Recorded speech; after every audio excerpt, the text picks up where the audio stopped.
विवाह हम लोग इसलिए करते हैं क्योंकि विवाह नहीं करेंगे तो हमारा मन स्त्री और पुरुष में लगा रहेगा।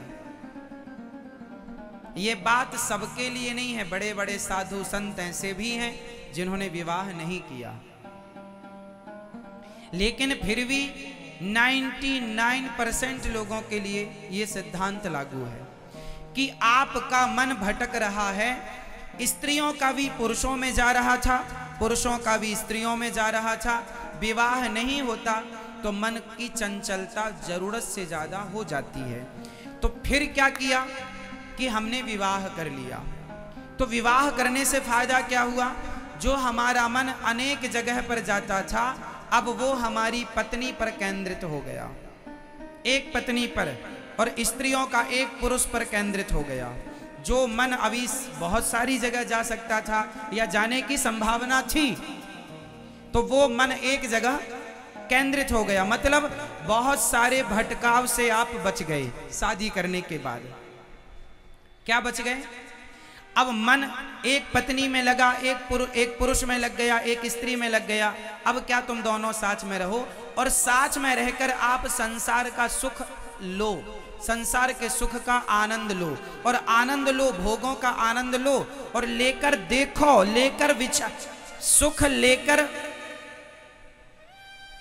कल के लिए तैयार ना हो जाओ, बल्कि भोगों का सुख लेकर ये विचार करो कि इससे हमने क्या पाया।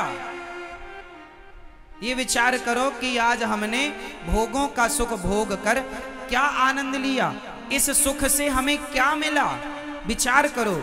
और कल भी हम भोगेंगे तो क्या मिलेगा? कल परसों भी हम भोगेंगे, क्या मिलेगा हमें? नरसों भी हम भोगेंगे, क्या मिलेगा हमें? 1 महीने बाद भी भोगेंगे हम संसार के सुखों को, क्या मिलेगा हमें? पत्नी के साथ रहो, संसार का सुख लो, और धीरे धीरे उस सुख से मन हटाओ, ना कि उस सुख में और मन लगाओ। भोगों में मन लगाओ मत। भोग कर देख लो भोगों को कि कितना सुख मिला। कल भी तो भोगे थे, पिछले साल भी तो भोगे थे, आज भी भोग रहे हो। शादी हुई तुम्हारी 10 साल हो गए, 10 साल से यही भोग भोगते चले आए। 50 साल हो गए तुम्हारी शादी के, 50 साल से यही भोग भोगते चले आए। पाया क्या? हाथ क्या लगा? कितना सुख मिल गया तुम्हें? क्या मिला?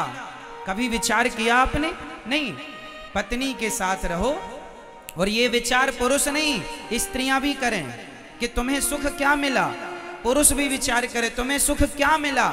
इसलिए अब इसमें सुख नहीं है भैया, ये केवल तुम्हें ठगने के लिए ईश्वर ने माया बनाई है।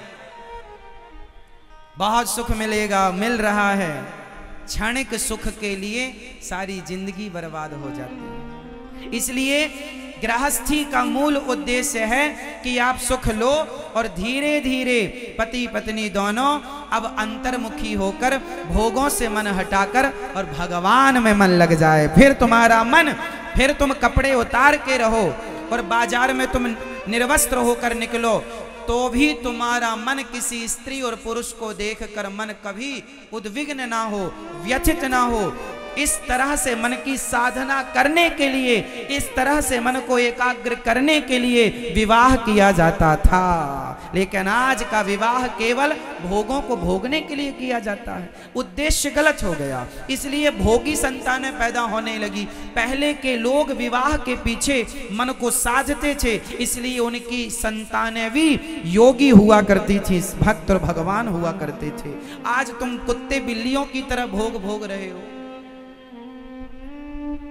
केवल तुम्हें शारीरिक सुख मिल रहा है, बस इससे ज्यादा तुम सोच ही नहीं पाते, विचार ही नहीं है तुम्हारा।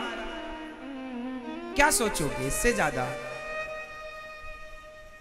विवाह का उद्देश्य है पति पत्नी दोनों उन विषयों के साथ रहो। कीचड़ के साथ कमल रहता है।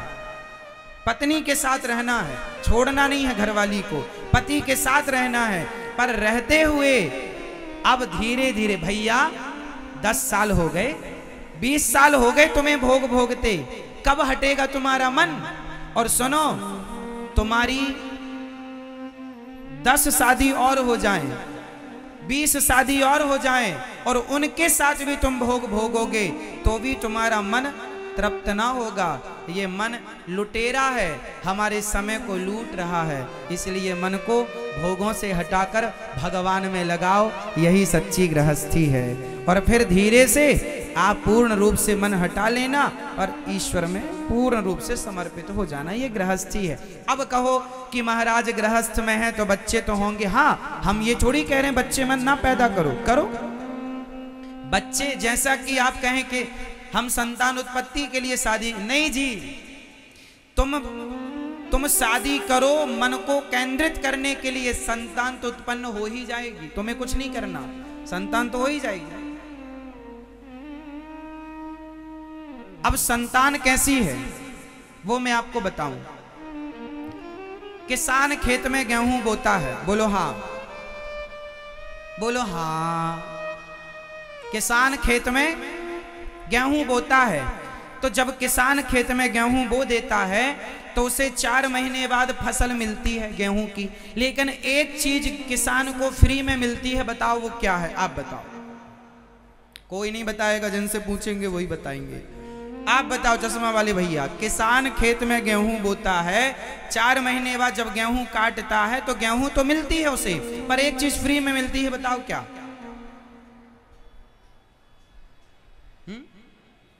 क्या किसानी करते हो आप? तो कैसे किसान हो? हाँ, क्या? भूसा। क्या? किसान ने खेत में बोया बीज, गेहूं बोया, तो 4 महीने बाद क्या कटी? गेहूं, फसल आई गेहूं। गेहूं के बदले गेहूं तो मिलेगा, लेकिन भूसा फ्री में मिलेगा। उसके लिए किसान को प्रयास करने की जरूरत नहीं है, वो फ्री में मिलता है। उसी तरह तुम भगवान को प्राप्त करने के लिए शरीर पाए हो, शादी किए हो मन को केंद्रित करने के लिए, और भगवान में मन लगाओ। ये परिवार, ये पैसा, ये बच्चे तो भूसे की तरह हैं, ये तो मिलेंगे ही, जाएंगे कहाँ? जब तुम भगवान में मन लगाओगे, शरीर का सदुपयोग करोगे, मन को साधोगे, तो ये परिवार भूसे की तरह है। शरीर मन को कहाँ लगाना है? जोर से भगवान में। मन भगवान में लगाओ, बेटा तो होगा ही। बेटा बेटी तो विकार है, भोगों के बाद जो विकार होता है वो विकार है, वो तो होएगा, जाएगा कहां? इसलिए बेटा बेटी होंगे, उन्हें भी संस्कार दीजिएगा और बड़े प्रेम से उनमें मन ना लगाओ। रुपया कमाओ, पैसा कमाओ, परंतु मन भगवान में लगा रहे, क्योंकि ये शरीर अब गया तो 84 लाख योनियों के बाद मिलेगा, मतलब करोड़ों वर्ष बाद। एक शरीर को, एक मनुष्य शरीर को पाने के लिए कितना लंबा तय करना पड़ता है टाइम, समय? कम से कम हजारों करोड़ वर्ष। कितने? हजारों करोड़ वर्ष के बाद एक बार ये मानव शरीर मिलता है। करोड़ों वर्ष लग जाएंगे तुम्हें भटकते 84 में, करोड़ों वर्ष। सोच लो ना, देख लो, जैसे हमारी उम्र है 100 साल, माना कि फॉर एग्जाम्पल 100 साल हमारी। अब यदि 100 साल के बाद हम यदि अगले जन्म में हम गलत काम किए और 84 में पड़ गए, तो नाली का कीड़ा, 1 लाख बार नाली का कीड़ा बनना पड़ता है। जन्म लो मर जाओ, जन्म लो, तो 1 लाख बार नाली का कीड़ा बनने में कितना समय लगेगा? यदि एक नाली के कीड़े की उम्र, यदि एक कीड़े की उम्र 2 दिन भी जीता होगा, नाली का कीड़ा कितने दिन जीता होगा? 5 दिन जीता होगा, 10 दिन मैंने पता नहीं किया, लगभग यही उम्र होगी। मच्छर 1 दिन में पैदा होके मर जाता है, बुढ़ा होके, है ना। मक्खी की उम्र 5 दिन की होती है, 3 दिन की होती है। कुत्ते की उम्र 25 साल की होती है लगभग। बैल की उम्र 50 साल की होती है लगभग। हाथी की उम्र लगभग 100-200 साल तक होती होगी लगभग।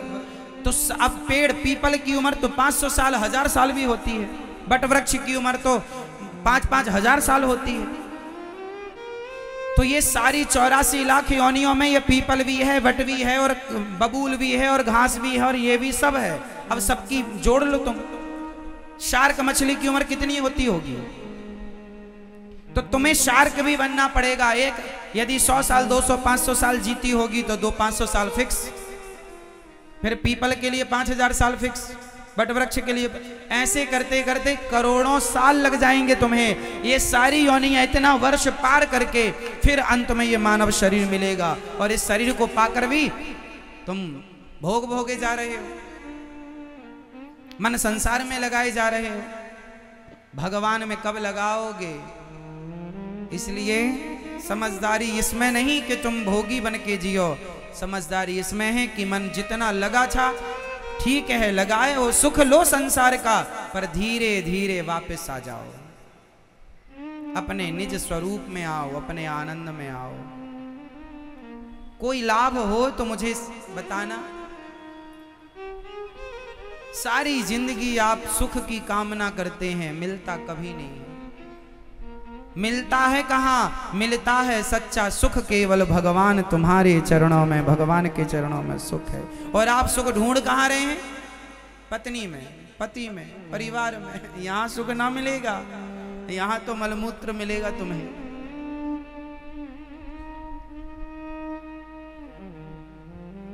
इसलिए ये चमड़ी, इसकी सुंदरता पर आकर्षित ना हुआ करो। ये चमड़ी के भीतर मलमूत्र के सिवा कुछ नहीं है।